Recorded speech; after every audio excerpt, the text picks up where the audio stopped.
Hello বন্ধুরা, happy Holi. তোমাদের সাথে কিছু কথা আমি শেয়ার করতে চাই। যে কিছু মানুষ আছে যে আমি ভিডিও করছি বলে কিছু আজে বাজে কথাবার্তা বলে, আজে বাজে কথা বলে। তা ভিডিও করা তো খারাপ না বন্ধুরা, তোমরাই বলো না। আমি কি কোনো বাজে ভিডিও করছি না। আর একটা মানুষকে উদ্দেশ্য করে আছে কিছু কথা বলার, যে একটা মানুষ আছে আমার জীবনে সব থেকে বেশি আমার পিছনে লাগে আর আমাকে নিয়ে আজে বাজে মন্তব্য আলোচনা করে। তা আমি তাকে নিয়েই বলতে চাইছি যে তুই এগুলো করিস না, কেন তোর এগুলো করা বেকার। কেন আমি তো তোর কোনো কথায় আমি পাত্তা দিই না।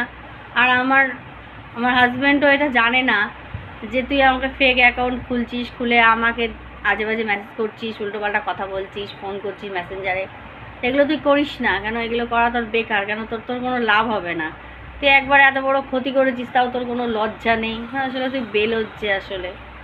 তুই যেটা ভাবছিস না যে আমি সুখে শান্তিতে থাকতে পারবো না, ভালো থাকতে পারবো না, আমি খুব ভালো আছি। আর এই যে আমার বর খুবই ভালো, আর আমাকে আমার বাচ্চাদেরকে খুবই ভালোবাসে, আর আমি ফ্যামিলি নিয়ে খুব সুখে শান্তিতে সংসার করছি। আমি চাই না তুই পথের কাটার মতন এসে এসে বারবার শুধু দাঁড়িয়ে পড়ে। এটা আমি চাই না। তোর মুখ তুই মেসেজ করিস, আমি বুঝে যাই। কেন তো পদে লাগার স্বভাব। কেন তুই তো জীবনে শান্তিতে থাকিস নি, আর কাউকে শান্তিতে থাকতেও দিবি না। এটাই তো তোর অভ্যেস, সারা জীবনের তোর অভ্যেস থাকবে।